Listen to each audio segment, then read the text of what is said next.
Hey, how's everybody doing today? Denise Wellick-Peterson of Meno Minis talking about use your cycle. Now, last time, we talked about the 5 things you do not need in order to lose weight in peri and postmenopause. Today, we are going to talk about the 4 things that are really, really important. The big rocks, if you will. If you listened last time, you know that we talked about skipping the little rocks until we had the big rocks under control. So let's talk about those big rocks. Now, these are in no particular order this time, just they're 4 big rocks. Which ones can you do, right? I'm a big believer in just start, just get going. Pick the thing that is going to be easiest for you to start with and add on once that becomes easy, right? Because trying to add all 4 things at once or all of the things at once is defeating, right? Because as soon as you skip one or you forget one, you feel like the whole thing is lost, and that's really not the case. Anytime we can just add a little bit more that is better for us, healthier for us, more helpful to our bodies is progress, right? So you don't have to do all 75 million things. Just get started with this one thing. All right, so I'm going to give you 4 things today that you can just start. All right, number 1, more protein. More protein. I feel like a stuck record, but we need protein. Perhaps you've read the articles that say, for every decade of your life, you lose 3 to 5% of your muscle mass. And when you're 30, you're like, whatever, it's not going to matter for years and years. You're right. I mean, you're not wrong, as my kids would say. You're not wrong. And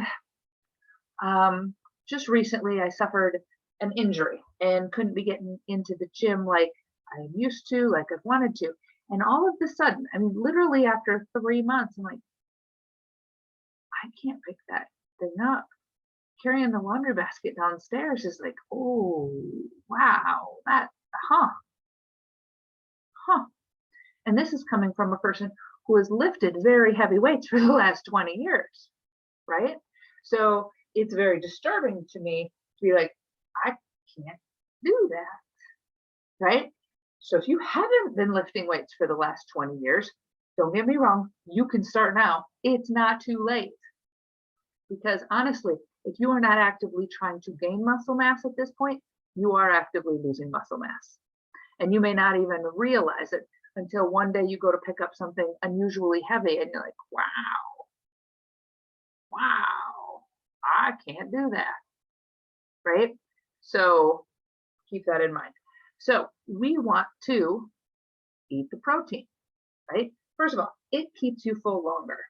So if you are eating things that keep you full longer, you're far less likely to reach for that afternoon candy bar or the chips with lunch if you're getting enough protein and feel full and feel satisfied. So you want to eat your protein. It helps preserve muscle mass, and it helps you build muscles for when, not if, you are lifting heavy, right? I can't encourage lifting heavy enough, but it helps you build muscles. In fact, studies show, this isn't Denise making it up, the studies show that menopausal women need more protein, pound for pound, than teenage boys. Okay? Part of that is that we lose some of the capability to process the protein. So we need to eat even more to get enough that we are able to process. And that magic number, air quotes there, magic number is 125 grams of protein minimum. Minimum. So I don't care who you are, you're getting at least 125 grams of protein a day. If you have been lifting for a long time and you have a lot more muscle mass, it's 1 gram of protein per pound of muscle mass. Okay, so for the people who lift heavy and know what I'm talking about, you know what I'm talking about. For those of you who don't know what I'm talking about, 125 grams of protein is a minimum. Okay. Now, I would encourage you, a couple quick things on adding protein. One, track it for a little bit to see how much protein you're actually getting. I cannot tell you the number of times I've sat down with a 50-plus-year-old woman and she said, I eat a lot of protein. And I say, okay, cool. Tell me what you ate. Tell me what you ate today and yesterday. And by the time they've told me everything they've eaten, we're at like 55 grams. And I'm like, not enough. You need to eat more. You need to eat more. So 125 is the number, right? A piece of steak, a piece of chicken, 25 to 30 grams of protein, palm size. Okay. Eggs are only 6 grams of protein per egg, which I mean is great. And peanut butter, it's a fat source with a little bit of protein. Okay, quinoa is a starch source with a little bit of protein. Right, I talk about this in my perimenopause meal planner book. That there's protein, chicken, steak, fish. There's carby proteins like quinoa, and there's fatty proteins like peanut butter. Let's stick as best we can to his main source of protein, big rocks. Okay, do your best. Okay, moving on. Second big rock to move into. I don't want to get this so complicated that it's, move into it, right? Second big rock, eat your vegetables.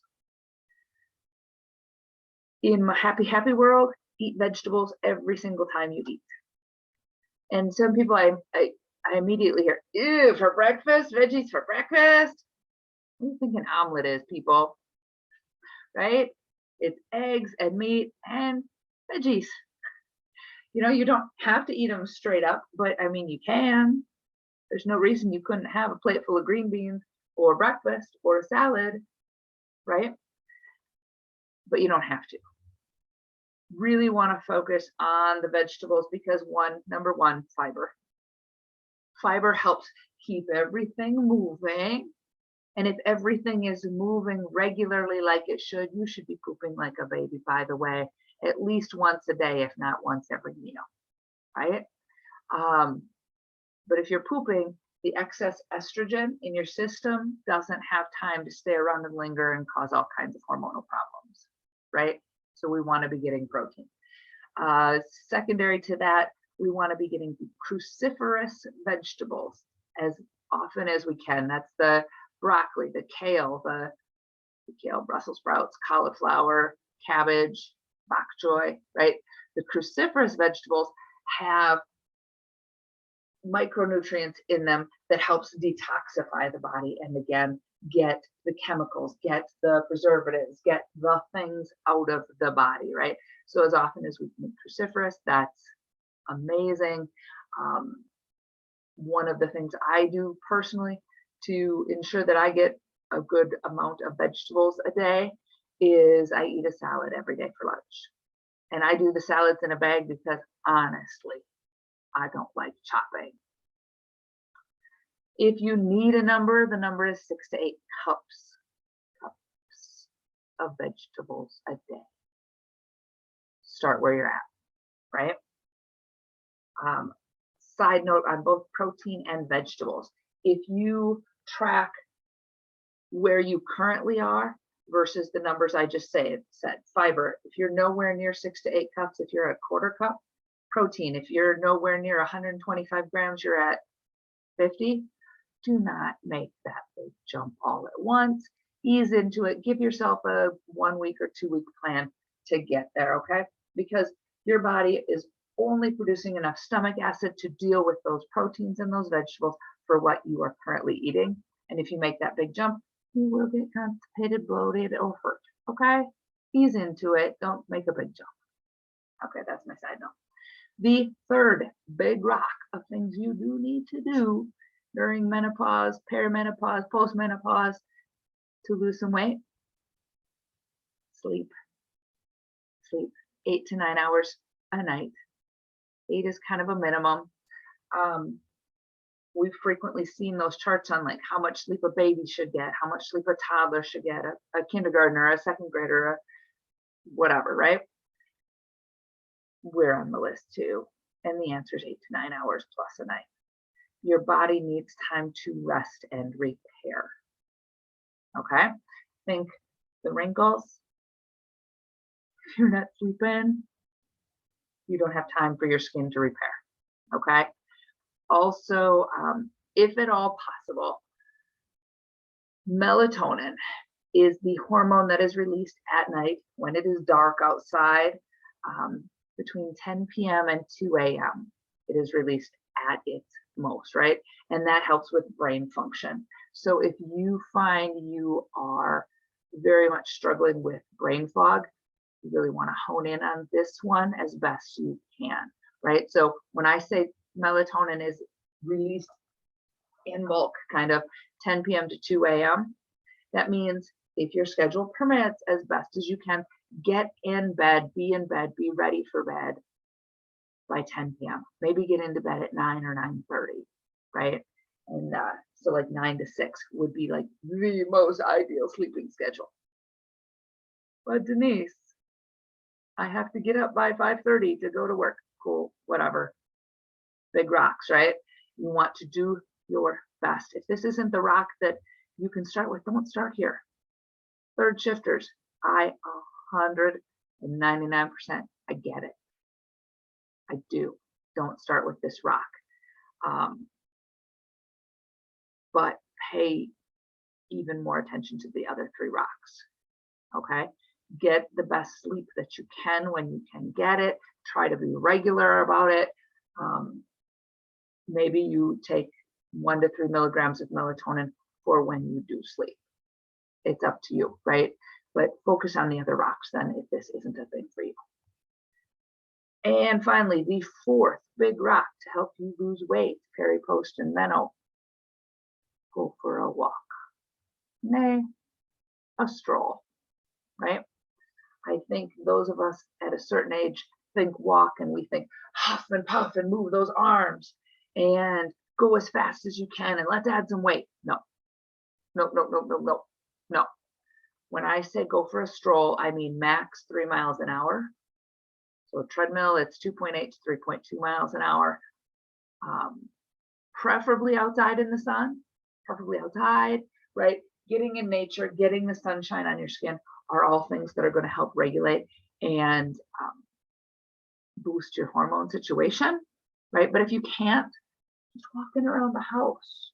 At the height of the C19 thing, I would pace my house talking on the phone to my mom, right? Just walk, just move. The point is not cardio. The point is to help burn off some cortisol, right? Cortisol is a stress hormone, so it helps burn off the crazy, right? I got so angry in traffic, but had no way to run away from it. I got so angry, right? I got fight or flight mode when the boss was yelling at me. 10,000 years ago, when the tiger chased you, you ran, and that's how you ran off the cortisol. But boss yelling at you, you don't go out and run, right? You're not running from the boss, generally speaking. So you need something to burn off the crazy, and strolling is the answer, right? So recap on these. It is super important to remember that the older we get, the more reactive we are to stress. Our bodies are to stress. So if you have a lack of sleep, argument with your spouse, whatever, we react, like think backwards, more like a toddler, right? So like in your late 20s, 30s, you can deal with the most amount of stress at a time, and your body reacts less to it. But the further you get away from 20 in either direction, right? Toddlers don't react to stress very well. They break down, they cry.